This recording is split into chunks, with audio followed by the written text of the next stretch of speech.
என்றும் புதியது, பாடலென்றும் புதியது, பொருள் நிறைந்த பாடலென்றும் புதியது. முருகா உன்னை பாடும் பொருள் நிறைந்த பாடலென்றும் புதியது.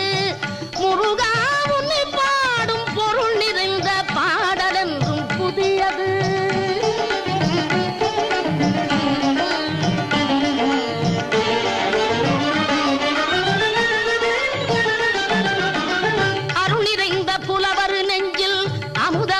தமிழ் கொடுத்த பொருள் நிறைந்த பாடல் என்றும் புதியது.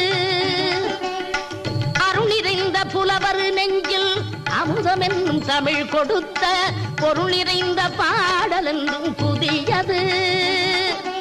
முருகன் என்ற பெயரில் வந்த அழகே என்றும் புதியது. முருகன் என்ற